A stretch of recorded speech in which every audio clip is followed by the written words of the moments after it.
Um, Thanks, Daniel and Emily. So, we have a lot of interest in this topic of how to have hard conversations about AI with your organization. There are a lot of people that RSVP to this meeting. So, we're going to do things a little differently today. If you've attended these meetings before, Ken usually does a demo that stops right at 20 minutes, and then we all get to talk about it and ask questions. Today, we're going to do kind of a mini demo. Oh, and I forgot my puppet. I swore I was going to do a puppet show, but instead it'll be Ken and I acting out a couple of scenarios. And then we're going to let you work with your peers in breakout rooms. And that way you'll get to hear from lots of different people on how they're handling these scenarios and get some new ideas.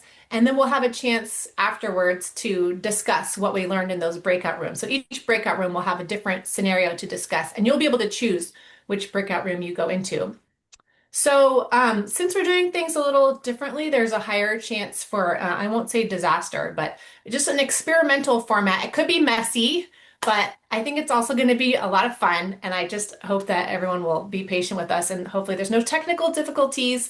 If there are technical difficulties with the breakout room, we'll just all come back together and talk about it with our regular format. So, and if we don't get to your burning question today, um, we're going to get through as many questions as we can and scenarios that you're experiencing. But if we don't get to yours, at the end of the meeting, I'll ask you to put those unanswered questions in chat, and Ken will address them either in a follow-up recording or in another meetup, depending on how many questions there are. Any questions about the format or what we're doing today? Okay.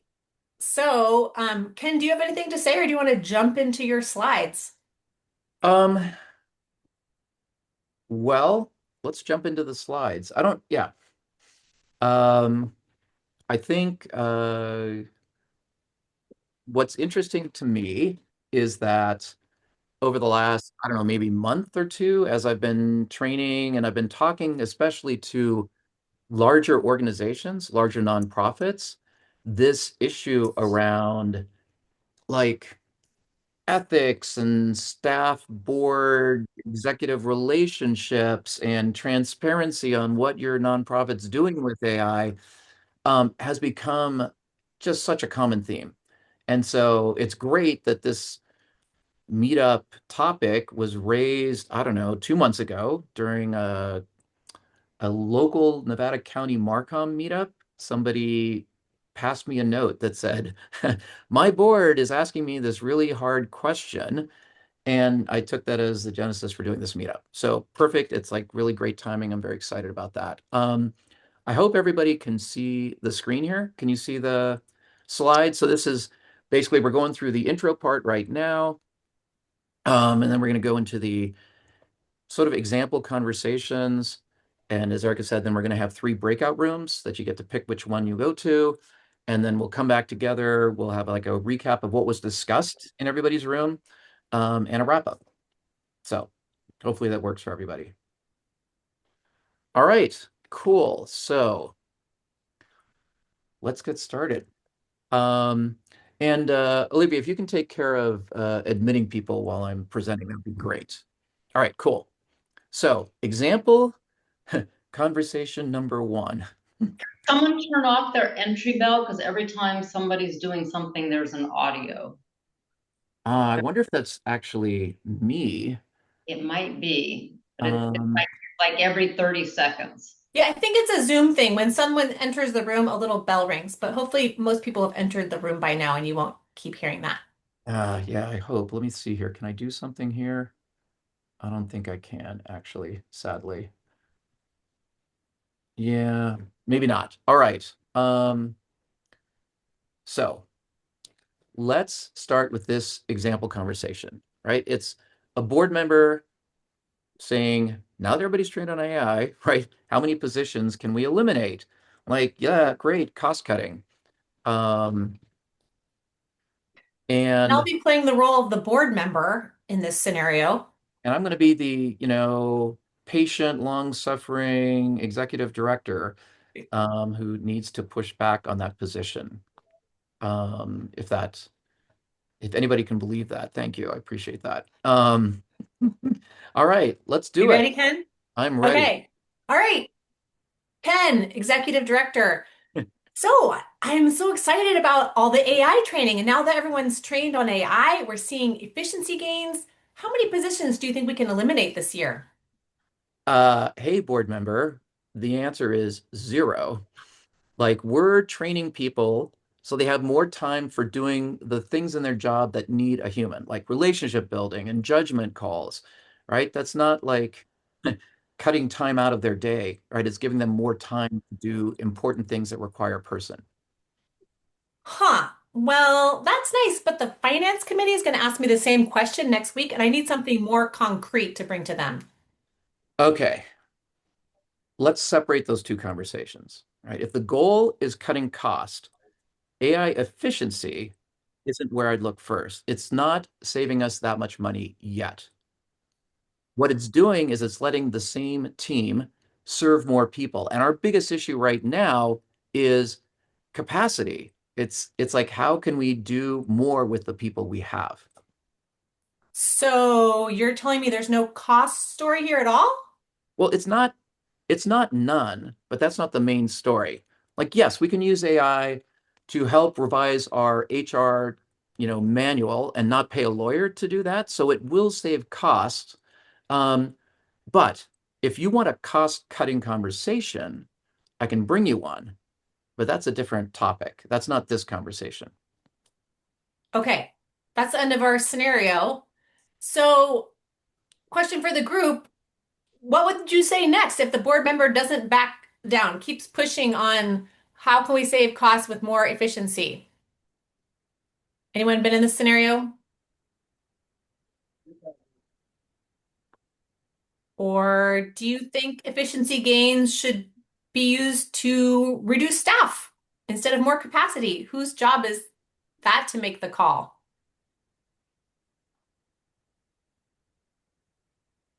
Anyone? Anyone? Esther has her hand raised. Oh, Esther.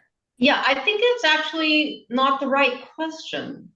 I think that what's really needed here is taking charge of the conversation in a very polite but executive kind of a way and starting by framing the issue. So rather than trying to answer the question or beat something into the ground, it's really stepping back and saying, here's how we can use AI, here's what's going to work, this is what's best for the organization, here are our needs and our financial needs where we have pressure, here's how we can use it positively, here's why we wouldn't want to use it for these other things. So it's really redirecting the conversation and reframing the conversation entirely, in my You experience. sound like an experienced executive director. Yeah. Thank you, Esther. Does anyone else have a comment on that, or shall we move on to, yes, Susan? Hi. Um, all of this is so new and it's changing all the time that one response might be, let's give it some time and see how things go, and just foster a culture of experimentation with all of this. Love that. Yes, experimentation. Thank you. All right. Do we want to jump into the next? Well, there's a question here like AI, like, maybe I said AI gives staff more time for the parts of the job that actually need a human. Um, you know, I think Susan's point of this being experimental, with early days is important because yes, while it feels like in my gut that that's true, I think it would be hard to actually justify that statement. Like, I don't think there'd be any way to quantitatively back it up and say, yes, now like they're not doing X number of hours on this thing, which gives them X number of hours to spend on whatever donor outreach. Um, Jenna, you raised your hand. Yeah, Ken, I think I would add to that is exactly how I would frame it is saying like, we're going to earn more money like because of AI, because we are not spending it doing it on administrative tasks. Finally, our development and advancement team get to go meet with the people they've been wanting to connect with instead of planning events or, you know what I mean? Like Right. where it's a real opportunity to build capacity in that sense and bring in money. And so I think, again, you need to spend money to make money. Yeah. But Right. I would Great make it point. on the benefit side to the board and to the executive director to be like, actually, it's going to increase our revenue, and here's how. Yeah. Oh, that's a great point. Yeah. And again, there's no right answer here. These are all up for debate. Right. And so another important question, at what point ever would you say, yes, we should cut staff? And who makes that decision? Like I haven't been an executive director or involved in executive leadership at a larger nonprofit, so I have no idea how often there are conversations about cutting staff. If those happen all the time, then I could see this being a regular conversation. I don't know if anybody's got input on that. Like, does this actually come up? Has it come up? Sounds like nobody's having this particular hard conversation yet. Um, Ken, that's not usually the way conversations about staffing happen. I mean, it's not random like that. It's more on an annual basis, looking at what the organization's needs are. Um, it doesn't just happen kind of, oh, well, we need to cut staff or there's a right. sudden emergency. That's just not how it tends to come up. Okay, cool. Oh, Sanford. You may have made this point earlier, but I would separate the question of cost cutting from cost cutting by reducing staff from how do we best use AI. I think those are all quite separate topics that you'll get different results if you address them that way. Okay. All right, cool. So example conversation number 2. This one is about somebody in marketing vibe coding a donor dashboard, right? And finance is like, what the heck are you doing here? And there's some tension there. So we're going to have a conversation about this. I think in this case, Erica gets to be marketing. I get to be marketing. Weird, because you're I do that marketing. all day long. Yeah. Uh, Yeah. So, hey, finance person, I don't get what the big deal is. I use AI to build this awesome donor tracking dashboard. It took me 5 minutes. It works great. Why is finance so upset? okay, just to be clear, it's not that it doesn't work. It's that nobody who understands our data structures reviewed it. Well, it's not like they changed any numbers. It's just a dashboard. Yeah, but if leadership makes a decision off of some number in your dashboard and that number is wrong, we got a problem, right? The damage has already been done. Okay, so I have to ask permission every time I want to build something useful? Um, let's not call it permission. It's just like a second set of eyes before it starts touching donor data. I mean, that's true for anything that we do in finance, regardless of who builds it. Okay, I get it, but I don't want this turning into a 6-week approval process. It literally took me 5 minutes to build it. It's done. Let's use it. Okay, it's not going to be 6 weeks. Like, okay, I'm going to use a buzzword term here, but let's time box it, right? Let's say by the end of the week, we're going to review it and we'll figure out some way to make that faster so it's not 6 weeks. All right, finance person, I think we can work this out. Group hug. All right. Right. So I brought this issue up because I am starting to see this. Like AI gives people the ability to do things in other areas where they previously would be like, no, I can't do that. A finance person or a marketing person can vibe code like a dashboard. Somebody who's in IT can put up a nice website with some new messaging on some program that they care about and are peripherally involved in, right? People can do things outside of what would be normally called their swim lanes. So I mean, that's an amazing thing about AI, right? It lets you do a lot of things that otherwise you don't have the expertise, background, or the confidence to do. It enables that. So how are organizations going to deal with that? So, you know, thoughts on that? Like, is this, I don't know how often people step on each other's feet at nonprofits. I mean, in small companies, it's a very common thing, where everybody's scrambling and doing things, and somebody does something that's maybe belongs to a different group, and that creates an issue. I think AI is going to exacerbate that. Any thoughts on that? Valerie has a thought. Oh, Hi there. Thank you.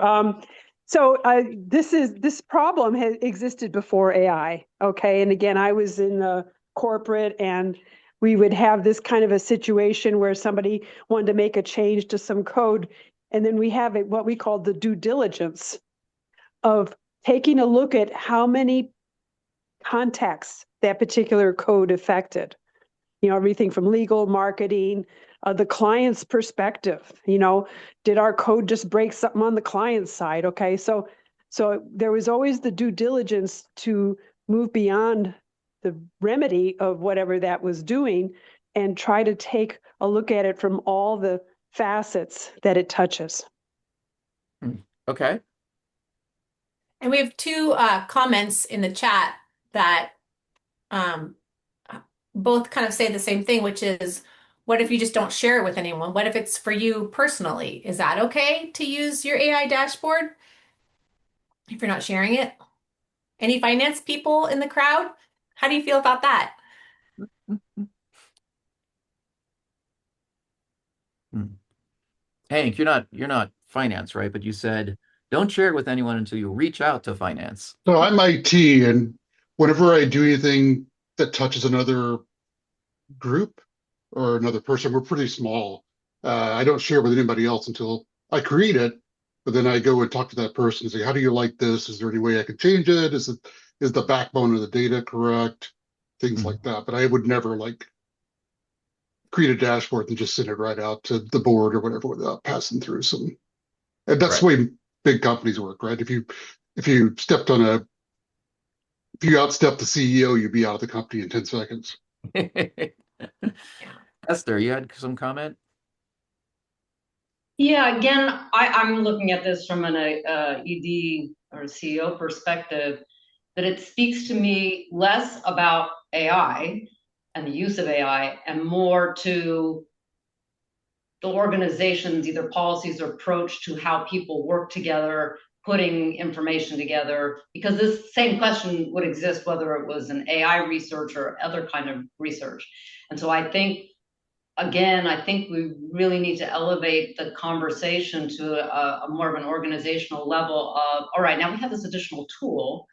What are the policies or procedures that we're going to put in place overall across the organization or within specific interactions, finance plus whatever, that carries forward the procedures and policies that we already have about how we work together as a team, or when we don't, or when there needs to be confidentiality around something. Hmm. In my view, this is just an extension of that. Yes, it brings up lots of other questions, but those questions are kind of endless in the AI world. So rather than trying to go down the multiple rabbit holes and rabbit warrens of here's all the gazillion ways that AI might bring an issue up, my inclination is to advise us all to step back and really be looking at a policy level, if you will, policy and procedures for your organization that makes sense for the audience of your organization and the mission of your organization. Because it's different if you're a land trust doing land acquisition, for example, where there are some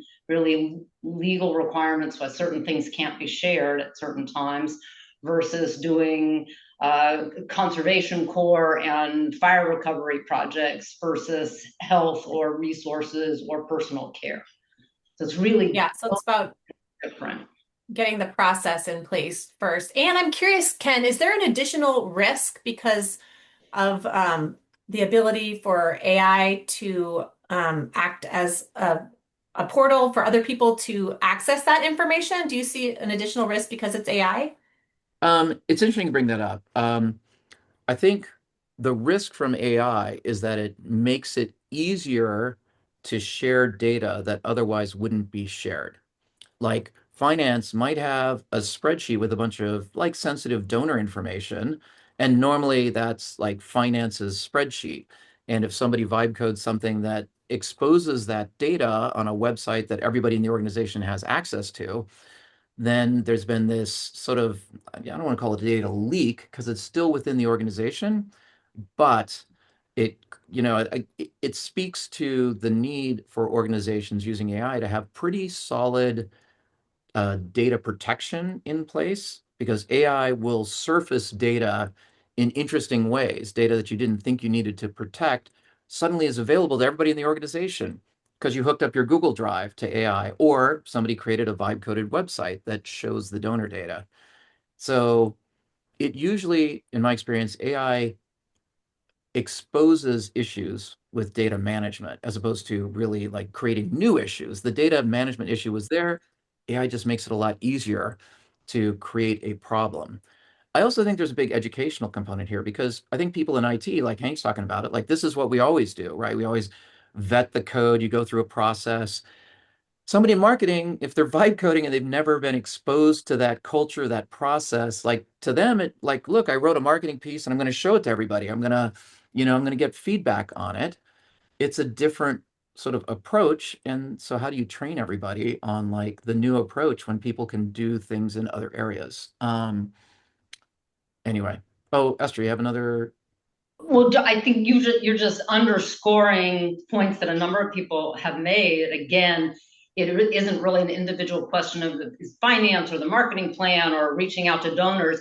It's at a much higher, all-encompassing level of looking at what are the things that are sensitive in our organization and creating pathways and rules, if you like, about that, because it'd be impossible to answer every question about can AI do this or that. And so I think it does go beyond just having data protection. It's really looking at the functionality in each of our organizations and functionality within different divisions of an organization, if it's a large one, and having a larger scale education about how we have procedures in place for AI and education that's ongoing. Okay. Olivia brought up an interesting point, and I didn't mention this. It is possible for you to ask AI for help in deciding how much review is required for this thing you're doing. And I think you would be surprised at how good, especially with like Fable, the latest model from Anthropic, in Claude, is at answering that question well. Like if you had vibe coded something and you said, hey, how much review do you think this should have for my nonprofit? And it knows about your nonprofit, et cetera. It would actually come up with a pretty good answer saying, yeah, this is something you definitely want to run by the finance department and probably the IT department. And like it would tell you those things. You just have to know to ask it. So We have about 1 more minute to get through the rest of the discussion questions around this conversation. I just threw up two more random questions, right? Who should own the line between safe to build without review and needs review? Yeah, I think it's one of those unanswerable questions. This is more like a thought question because it depends on what you're building, and it depends on how big your organization is and what kind of data you're handling. Things that I think Esther has commented on. But the last one, if the dashboard had an error, right? And somebody vibe coded it, is everything that you vibe code your responsibility? Because it's so easy, to create stuff like that using AI. Who maintains it? I think that was the conversation I had with Sergio yesterday at Central Valley Community Foundation. It's like, okay, so you vibe coded this website. Now, do you throw it over the fence and IT's responsible for maintaining it? Or now do you have a new responsibility that's not in your job description, right? And it's not part of like your budgeted hours, but you're supporting it and users are sending you feature requests. If it's useful, it's going to take more time, right? So how does that work? I don't have a good answer for that. Yeah. Things to think about. Yeah. Okay, so we're at the point in this meeting where we're going to turn it over to all of you to have discussions among yourselves. Ken, do you want to go to the next slide? So there'll be 3 breakout rooms, and you'll be able to choose which topic you're most interested in exploring. So room 1 is the photo edit, An AI edited event photo swaps two older attendees for a younger couple to look more representative. The web designer refuses to use it. So, was the web designer right to push back, or is this fair game for aspirational marketing? That's room one. Room two is the optics problem. A managing director wants to ban AI outright. No more AI, but the staff wants to use it.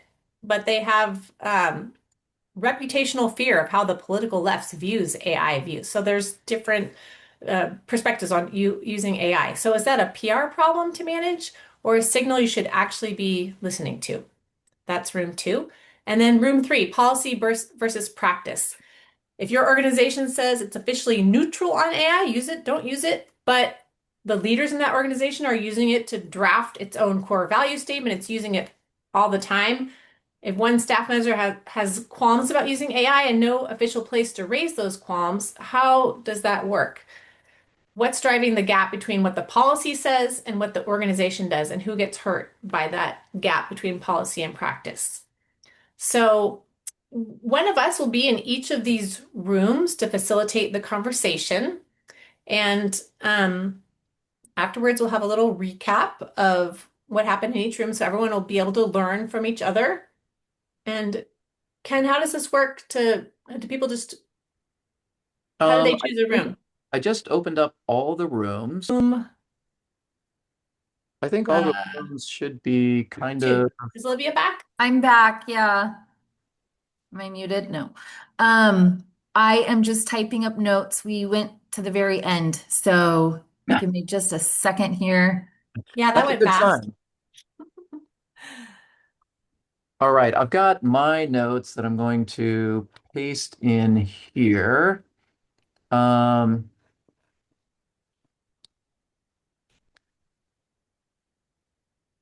No. Oh my goodness, where did my notes go? Oh yes, there it is. You can see my notes. Can everybody I see my cannot see your notes. Okay, let me just put it here.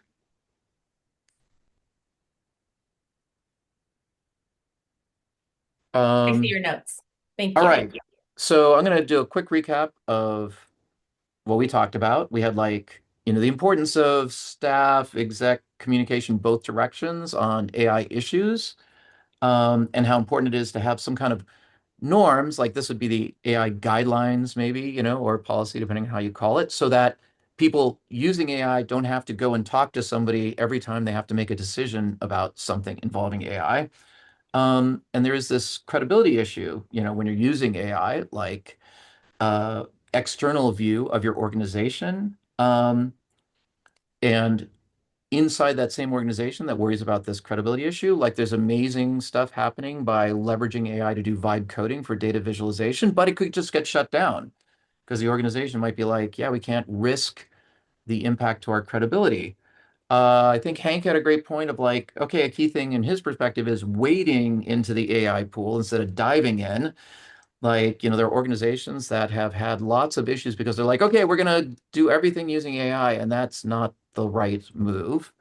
Donor relations are perhaps one of the most fragile, fraught areas where you're involving AI in terms of like how you could destroy the relationship with a really important donor through one poorly written by AI email that you send out. And then there's this question about like how much does education help in terms of like internally in an organization, people having fears, having issues with ethics, et cetera. Like, can education really sort of solve a lot of those problems? And some people say, yes, I believe it because I'm into education, right? But I have a very biased viewpoint on it. Anyway, that's my recap. Oh, I want to piggyback on that recap because that came up in our breakout room as well, that there's one organization that requires taking the training, but doesn't require people to use AI, which I thought was really interesting. And also this similar theme is going slow and using training to allay some of the fears and uncertainty around AI.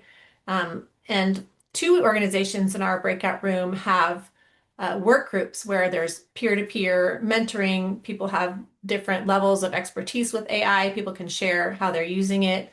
And then the biggest emphasis was that AI is just a tool. It won't necessarily make you better at your job or replace a person. The human aspect is still really important. But without guidelines, there's lots of fear and uncertainty. So yeah, that's what I got. Olivia? Olivia, did you? Yeah. Okay, so we went over the scenario and we wanted to just first like clarify, in this scenario, was this photo used for a past event, and was it being represented as an actual sort of documentation of a past event or was it for a future event? And so for a future event is what we determined because somebody in the group actually had this experience.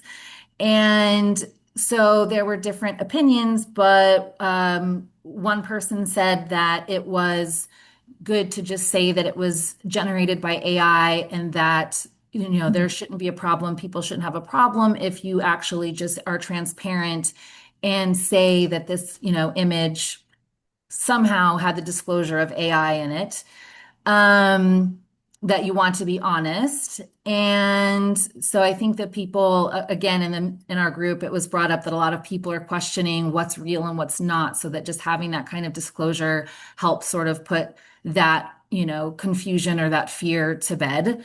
And also, what was brought up is that these decisions, similar to what Esther, you were saying in our overall meeting group, was that these decisions really need to be made at the organizational level, at a higher level, so that there is, some sort of policy around them and not just doing one-offs. And so somebody else said that there's not anything entirely or inherently wrong with generating images, but that you can tell when they're generated by AI. And then somebody said that it's getting more and more realistic and harder to tell with the new iterations of, these different technologies. We brought up the AI versus using stock photography back in the day, and that was an interesting conversation. And what are the differences? And then also one person said that, if you're changing something that you can't change in reality, like if it's not lighting or staging, but the actual people are a lot harder to swap out in reality, then that's where the line is on when you need the specific like AI disclosure. That is okay. So that thing about stock photography, that was really interesting when you said that because I'd completely forgotten about that. But yes, like almost every commercial website you go to has pictures of happy people standing around a room, because they use product X.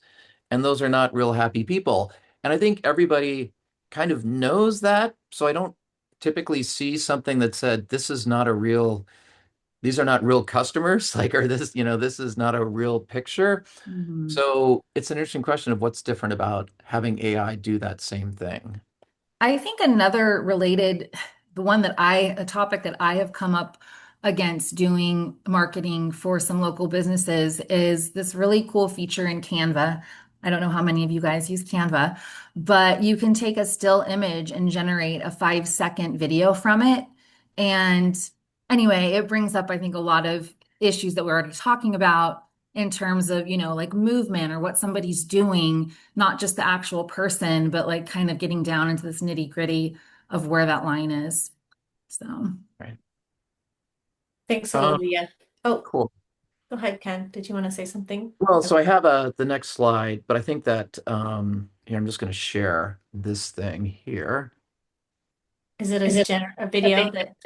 No, yeah, it's a video where I took all of your like pictures from Zoom Yeah. and I made it seem like you're all in a room with me and you're all very excited about this meetup. Everybody's smiling, yeah, Yeah. maybe not. Anyway, so we had, okay, what came up across the room? What surprised people? What's still unresolved? The still unresolved, that's sort of I don't know, whatever the right term is, stalking horse. Like, of course, it's all still unresolved because Yeah.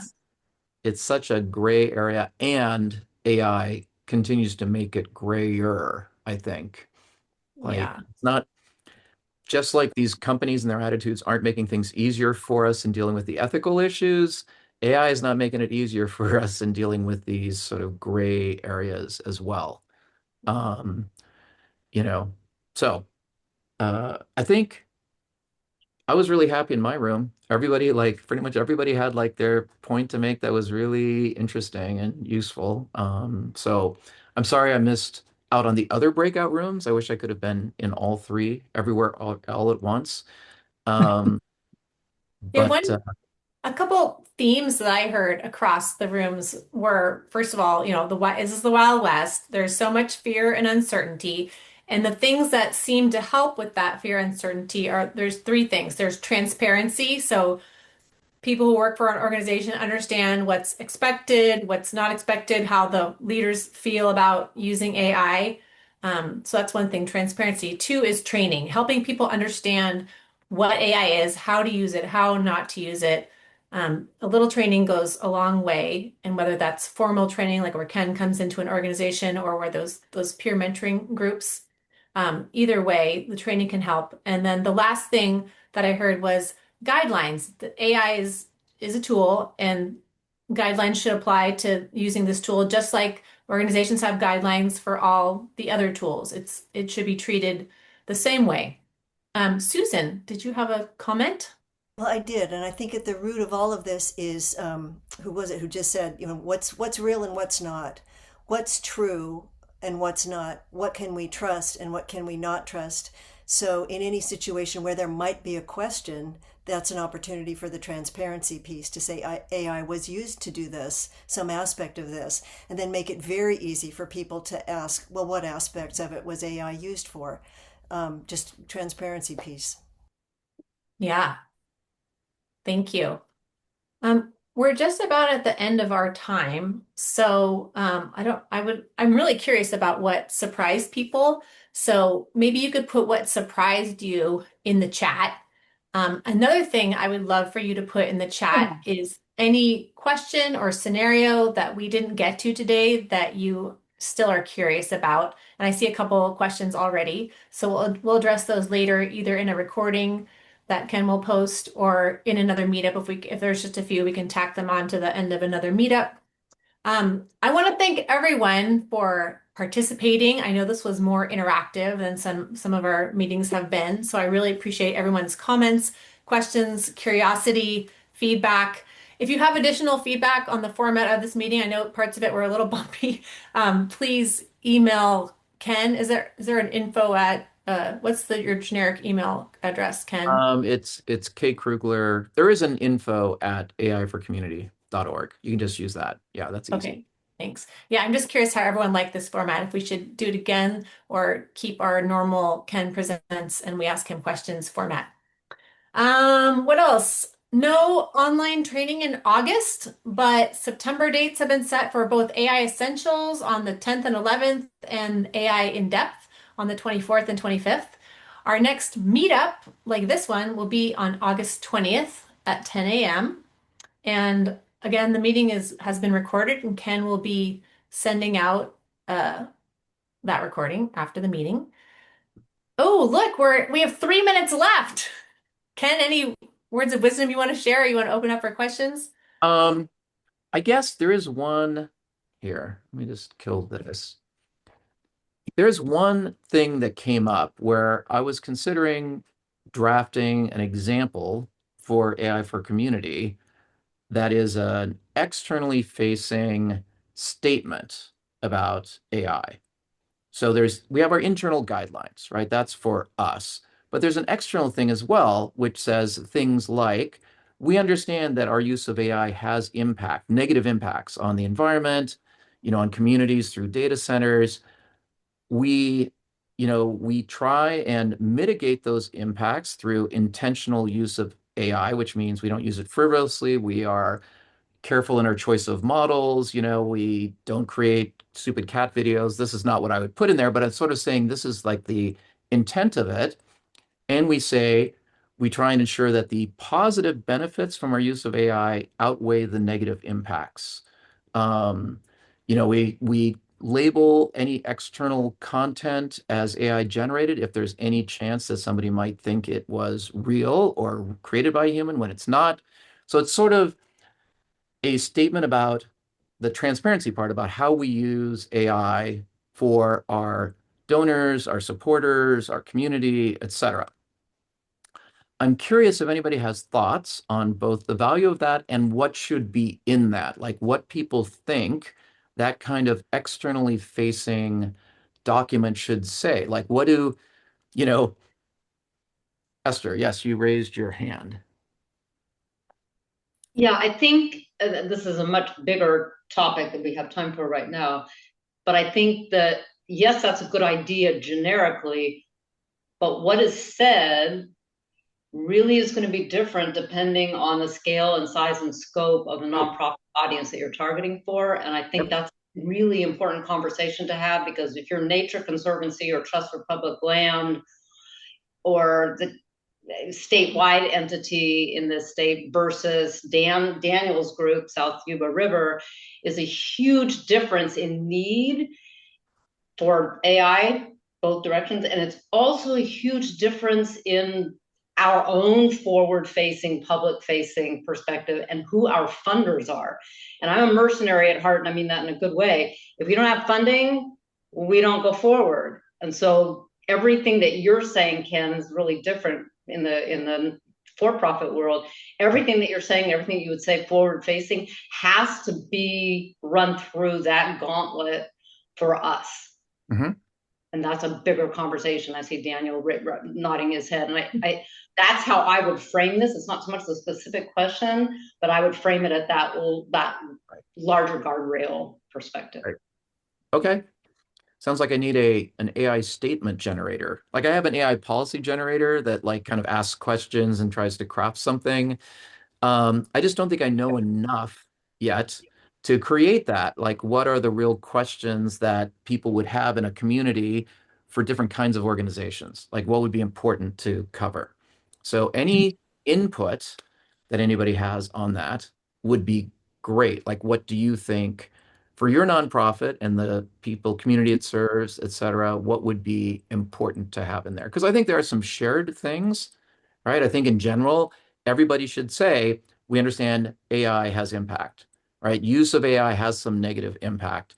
And so we make a lot of effort, we make efforts to ensure that it's a net positive gain, our use of AI. You need an But advisory committee. I need an advisory committee. Yes. Well, thank you all for volunteering. I appreciate that. I'm just going to take a screenshot right here and put it up on the website and say, here's our advisory committee. Yeah. Yes. And there's a request in the chat to share that policy once you develop it, Ken. Yes. All right, we are out of time. I want to thank everyone again for joining us today, and hopefully we'll see you in August, and I look forward to seeing all of your feedback in email. Have a great day, everyone. All right. Bye. Thanks, everybody. Thanks.